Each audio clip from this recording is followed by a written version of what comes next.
No NFL team, none, has been more pro player than the LA Rams. I mean, they don't use pads during the season. They barely practice. That's why guys like Andrew Whitworth, who have money, he'll be a Hall of Famer, he keeps coming back.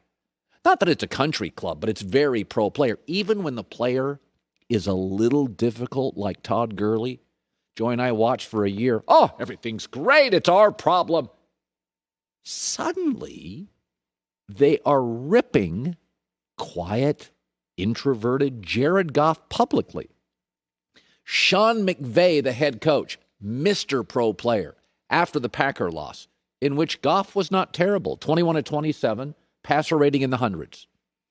He said, yeah, he's our quarterback right now. Les Snead asked yesterday, the GM, about quiet, non-controversial Jared Goff. He's our quarterback at this moment. Then they drop the Aaron Rodgers subtle hint, we like Aaron. It's a beautiful mystery. What are they doing? Well, clearly Snead and Sean McVay made a decision several weeks ago privately, this is called Big J journalism, to have a plan of attack, obviously. Now, why would they do this? Now, Washington did the same to Dwayne Haskins, but we later found out he wasn't putting in the work. It was justified. Philadelphia's done this to Carson Wentz, bashed him publicly. We later find out he's not terribly coachable. Green Bay's leaked some stuff through the years to take shots at Aaron. He's a little bit of a blamer. He can be arrogant and condescending. But Goff is quiet, meek, non-controversial. Teammates like him. Why would they do this? Here's my guess. The contract's really hurting the Rams. It's not killing them, but it's hurting them. And they called Goff's agent, and they said, we did you a solid. We paid you early. Let's redo the contract. And the agent said, 2 words, pound sand. And now they're trapped. They can't cut him. It would cost them $65 million. Goff has a market if they don't cut him. In fact, if they cut him after July, the cap hit's really not that big of an issue. And he's not a terrible quarterback. He just beat Seattle with a broken thumb in the playoffs. He wasn't terrible against the Rams. So why would they publicly rip Jared Goff? 2 pro player guys. This is what happens when your career is tied to a quarterback. Les Snead's career is tied to a quarterback. There are no better jobs than GM of the Rams. Stan Kroenke's the current richest NFL owner. You get to live in L.A. on the beach. There's no better job, frankly, than the L.A. Rams. Stan Kroenke's the richest owner. Sean McVay can live on the beach. It's a great, great job. New stadium, richest owner, takes care of everybody. Great organization. But their careers are tied to that contract. And Les Snead made a call, I'm guessing, on that contract, and the agent won't budge. And this is what you do. You go out, Jared Goff caught in the middle. Goff's not going to just hand back $25 million. His contract's not as bad as people think. But this is why you're seeing here what you're seeing. It makes no sense otherwise. Goff's not uncoachable. Goff's not condescending. Goff's putting in the work. Yet he's being attacked by the GM and the coach. He's our quarterback now. These things, you can get out of them. Uncle Colin just explaining the world of football to all of you. Let me shift gears to this. This made me laugh this morning. You know, Tom Brady once joked about his dad. Sometimes I have to call Dad and say, Dad, don't talk to radio stations. So Tom Brady Sr. was talking about the New England Patriots. And he went out and he talked about how close Robert Kraft, the owner of the Patriots, is to his son Tom. Called him this past weekend to congratulate him. Belichick still hasn't. But when he talked about Belichick, Tom Brady Sr., and you just know Tom Brady's wincing about this. He said, well, I'm guessing Bill's on a little bit of a hot seat right now. Oh, excuse me, Dad, stop talking. So first of all, Robert Kraft called Brady to congratulate him. Belichick didn't. Robert Kraft's a billionaire. He's 80. He's not a patient man, and he's not going to rebuild. I want you to hear me out on something. Joey will be impressed with this.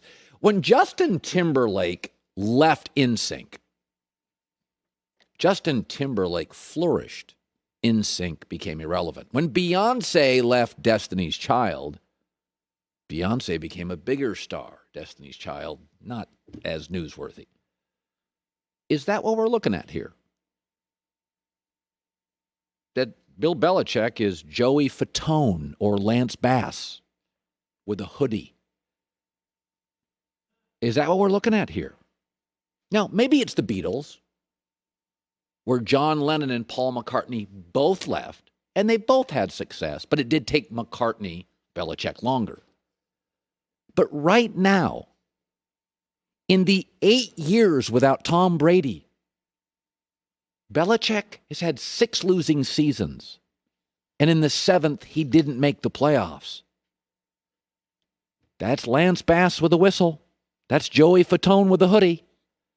Tom Brady's 1 season without Belichick is very Timberlake, is very Beyonce. He's in the Super Bowl. At this point, you can't deny it. It's always felt like in the last, especially last 7 to 8 years, that Bill Belichick's armor is impenetrable. He is the best coach there is. You can't argue this. But I'm going to throw a hypothetical at you. Belichick, 8 years without Brady, 6 losing years. 1 couldn't make the playoffs. If Andy Reid wins Sunday, and after that wins, I don't know, in 10 years with Mahomes, 2, 3 more Super Bowls, do we view Belichick as the best coach ever? Hear me out. Andy Reid will have won 5 NFC championships without Mahomes. Andy Reid will have gotten to a Super Bowl without Mahomes. Andy Reid will have won with 5, 6 different quarterbacks. Belichick's won with 1. Andy Reid has given more than any coach Belichick trouble. Andy Reid, not Belichick, is the best off a bye.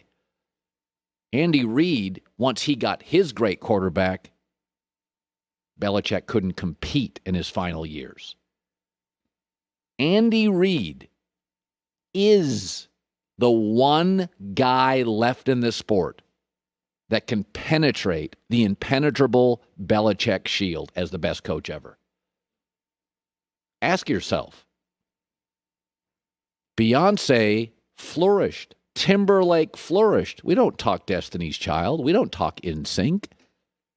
We're going to be talking Belichick in 10 years if he coaches 4 more years, and this is what it is. Mac Jones leading the attack, and Andy Reid winning Super Bowl after Super Bowl after Super Bowl. Just something to think about. That story may not be written. Best coach in football. We thought it was over with Lombardi. Oh, wait, it's Knowles the best coach. Oh, wait, it's Bill Walsh is the best coach. No, it's Belichick is the best coach ever. Andy Reid is 62, is still the most clever coach in the league, and he ain't leaving. You're going to have to pull him out of that city with Mahomes. 8, 10 years left. He knocks 4 or 5 Super Bowls down, 1 in 2 Sundays. Is he the greatest ever? Just a thought. Hi, everybody. Thanks for watching. Subscribe here to get the latest from the show. Also, be sure to check out more of the best clips from The Herd or go watch a few segments from other shows on FS1.